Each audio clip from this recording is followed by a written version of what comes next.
वहाला मित्र, कालवर्तन जे पहले पुस्तक जे 13 થી 16 अध्याय में पाके दाऊद राजा ने ईश्वर जा करार कुश जा बनाव नरेला मिलता। हिन विभाग में पाके यरूशलेम नगर में ईश्वर जो करार कोश खणी अचे जो दाऊद राजा जो जेको पहलो प्रयत्न कहें इन पुठिया ईश्वर जो दृष्टिबिंदु नरेला मिले तो।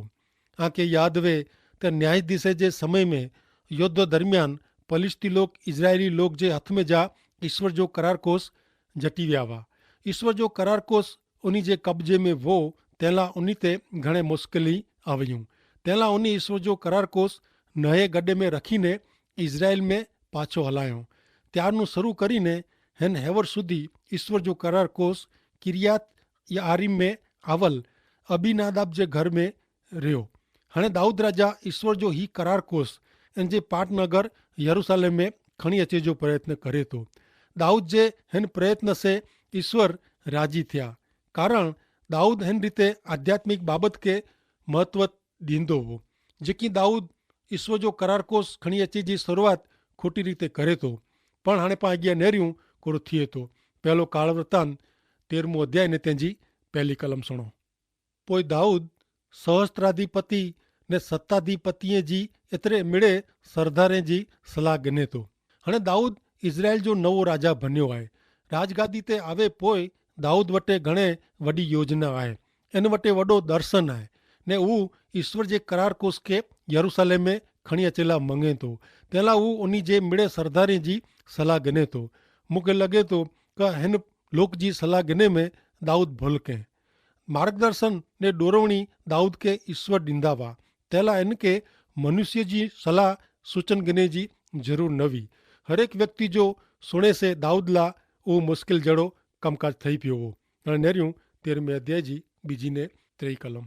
दाऊद इज़राइल जी सजी सभा के चए कि ज आके खासो लगे ने पंहिंजे देव ईश्वर जी मर्जी वे त पंहिंजा भा इज़राइल जे सजे देश में बाक़ी रहिया आहीं उन्हीं बेरा जेको याजक ने लेवीय पिन जे वथण वारे नगर में रहता उन्हीं वटे माड़ू हलायूं क हू देव जो करार कोश पां वटे फिरी खणी अचेला भेरा थिए की का साउल जे समय में इन वटे पुछेला वेंदा न हुआ। साउल जे ॾींहं में मुलाक़ात मंडप में ईश्वर जी आराधना भक्ति ला ध्यान ॾिने में अचींदो न हो। इन जे कारण मुलाक़ात मंडप जी सजी व्यवस्था जुरी पई। लेवी लोग विखेराई विया। हाणे सॼे देश में हू संदेश हलाए में अचे तो क दाऊद राजा ईश्वर जो करार कोश पाछो खणी अचेला मंगे तो। 13मो अध्याय 4 कलम। ऊ ॻाल्हि मिणी के ठीक लगी ने सजी सभा च्यों क पां अहिड़ो कयूं। ही निर्णय मिणी के गमे तो। सजी प्रजा सहमत थई क ईश्वर जो करार कोश यरूशलेम में खणी अचणो। हाणे नेरियूं 5वीं कलम। तेला देव जो करार कोश किरियात याआरीम नु खणी अचेला दाऊद मिस्र जे सीहोर नु हमात जे नाके सुधी जे मेड़े इजराइल लोग के भेरा कं।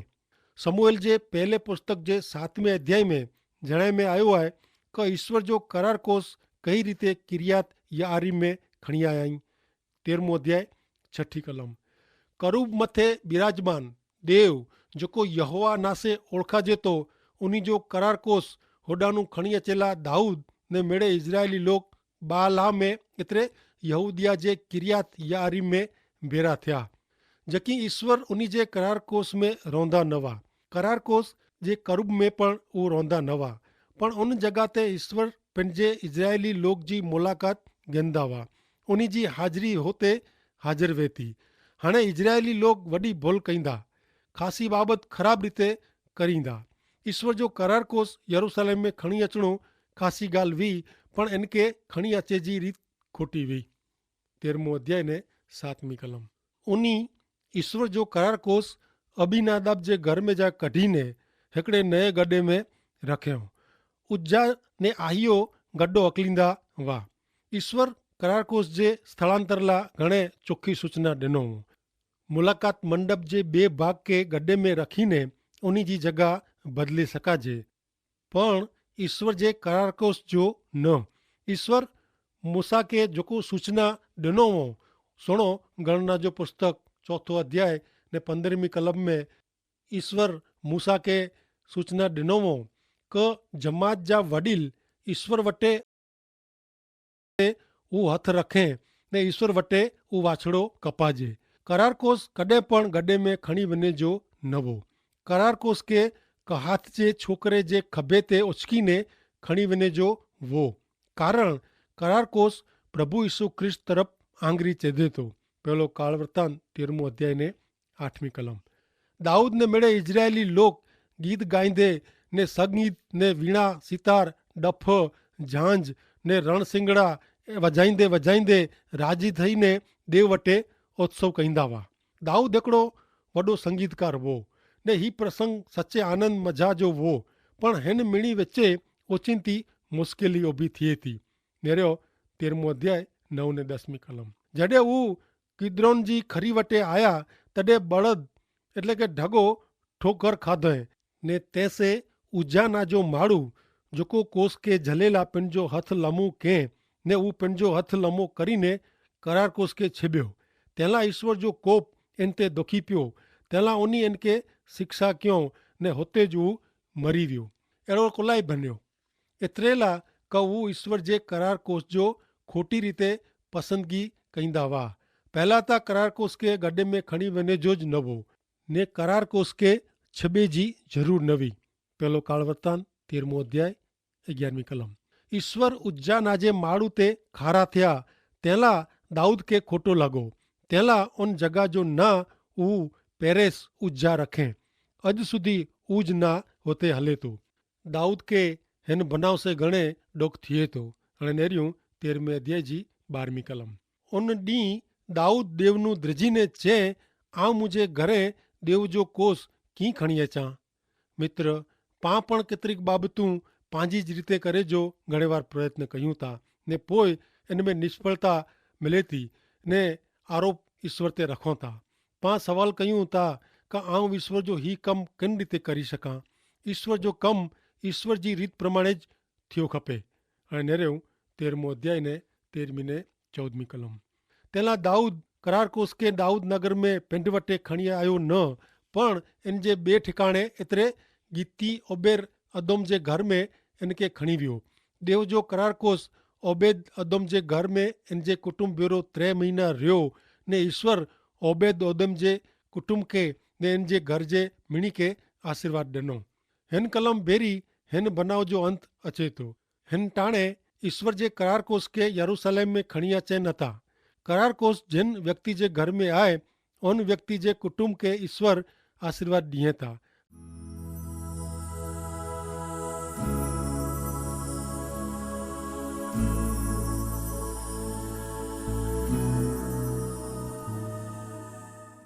हाणे नेरियूं 14वें अध्याय में पां नेरीवो तो ईश्वर जी दाऊद जी आबादी वधारीअ था ने इनके प्रख्यात कईं था, वॾो नावारो बनाईअ था।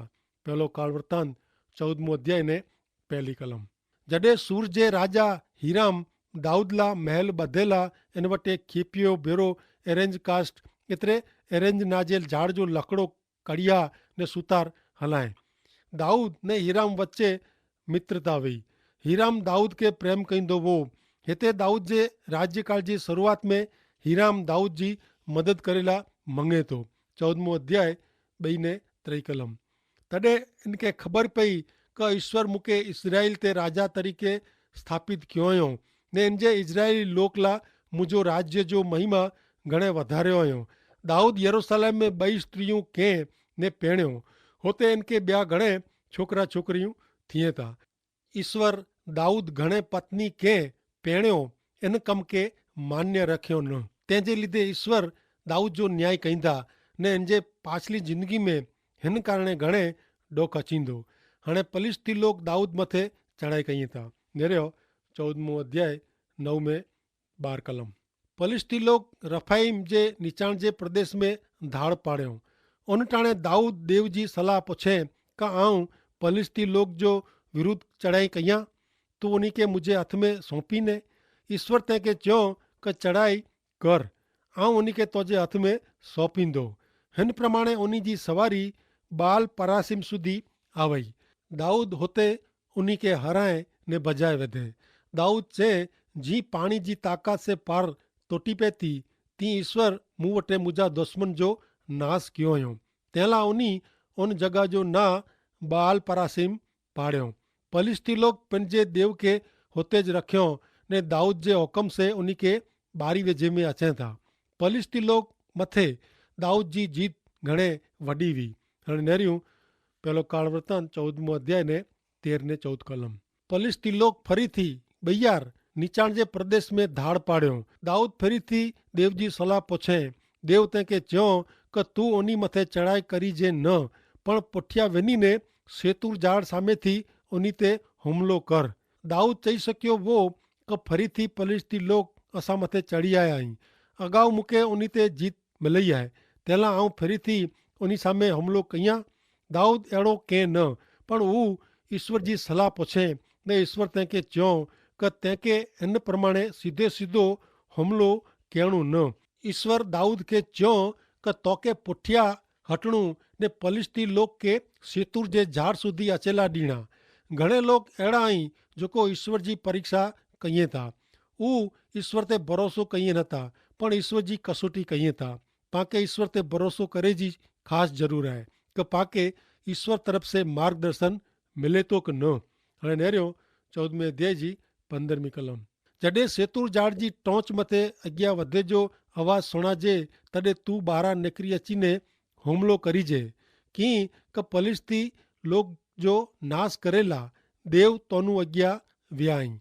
मुंहिंजा मित्र घणे बार अहिड़ो बने थो कि ईश्वर पाला अॻियां वधे जी वाट तयारु कयूं था। ત્યાં સુધી पाके फक्त धीरज रखी जी ने उन जी वाट नेरे जी जरूर वेती। हाणे नेरियूं પહેલો કાળ વૃતાંત 14મો અધ્યાય 16 ને 17મી કલમ। जी देव उन खे आज्ञा क्यों ती दाऊद के उनी गिबियोनू ठेठ गेजेर सुधी पलिस्तीअ जे सेना जो नाश कयो ने तंहिं पोइ दाऊद जो ना मिड़े देश में फैलावियो ने ईश्वर मिणी देश में इन जो द्राह विरायो। ऐं इन कारणे ज अॻियां जणाईंदो आयो आहियां कि दाऊद हिकिड़ो वॾे में वॾो ने ख़ासो विश्व नेता हो। उन चौकस समय में दुनिया जे महान राष्ट्र में इन जे राष्ट्र जी गणतरी थींदी हुई। ईश्वर दाऊद भेरा वाह। हिकिड़े सामान्य प्रदेश में आवल हिकिड़ो नंढो देश दुनिया जी महासत्ता बनी वियो आहे। इन जो कारण पण ॾिने में आयो आहे। कलम 2 ने 17वीं में जणे में आयो आहे कि तॾहिं हू ॼाणे कि ईश्वर मूंखे राजा तरीक़े स्थापित कयो हुयो बनायो हुयो ने इन जे इज़राइली लोक लाइ मुंहिंजे राज्य जो महिमा घणे वधारियो हुयो। 17वीं कलम प्रमाणे दाऊद जो ना मिड़े देश में सॼी दुनिया में फैलाए वियो ने ईश्वर मिड़े राज मथे इन जी दाग विरायो हुयो। दाऊद खे विश्व सत्ता मथे विराईंदल ईश्वर वाह। पाण नेरी विया ती 13 थी 16 अध्याय दाऊद ने ईश्वर जे करार कोर्स विषय जणाइए था। एतिरे कि दाऊद जो पसंदि करेल स्थल यरूशलेम में ईश्वर जो करार कोर्स खणी अचणो। हीअ अध्याय पाके देश जो वहीवट दाऊद जा करेल निर्णय आजू बाजू जे देश में करेल करार दाऊद जी लड़ाइयूं ने देश जे त्योहार विषय माहिती ॾियणु खपे ने इन जे बदिले हीअ अध्याय ईश्वर जे करार कोर्स जी स्थलांतर विषय जणाइए था। हीअ हक़ीक़त में पाला हिकिड़ो पदार्थ पाठ आहे એટલે કે सिखे जो आहे। इनसे पाके सम्झाइजे थो कि ईश्वर जी नज़र में महत्व जी बाबत कही है। ईश्वर किन बाबत मथे भार रखें था। ईश्वर उन्हीं जे लोक से जेको थिए थी उन भक्ति आराधना मथे भार रखें था। इजरायली लोक ला उन्हीं जी आराधना भक्ति जे केंद्र में ईश्वर जो करार कोस वो ईश्वर इन ते भार रखें था। हाणे हिकिड़ो ॿियो सवाल पण उभो थिए थो कि मुलाक़ात मंडप जो कोरो मूंखे अहिड़ो लॻे थो कि हू टुटल फुटल थी वियो हूंदो। गमे ई वे पण हू हिकिड़ो तंबू हो। ख़ासि કરીને हू कपिड़े जो बनेलो हो। ईश्वर जे करार को सवाइ मुलाक़ात मंडप जो कोरो थियो इन जी कोई नोंध मिले नथी। अगत्य जी बाबत करार कोस वो कारण करार कोस मथे ईश्वर जो दयासन वो मूला ने आला महत्व जी ॻाल्हि उहा आहे कि पाण वटि ईश्वर जी दया मेड़वे जो स्थान हुअणो खपे। पाण मिणी के ईश्वर जी दया जी ज़रूरु आहे। ईश्वर वटि पाण लाइ दयासन आहे तंहिं लाइ हू पाणखे उन जी दया ॾेई सघे था। पहिलो योहान पहिलो अध्याय ने 2 कलम में लिखियलु आहे कि जॾहिं ही जीवन ॾेखारींदो हो तॾहिं असीं इन खे ॾिठो। तंहिंला असीं उन जे बारे में कोछूं था। ईश्वर पिता भेरो जेको सार्वकालिक जीवन वो ने जेको असांखे जणाए में आयो, इन विषय असीं आके जणायूं था। प्रभु यीशु ख्रिस्त पंहिंजे पाप लाइ ईश्वर जो दयासन आहे।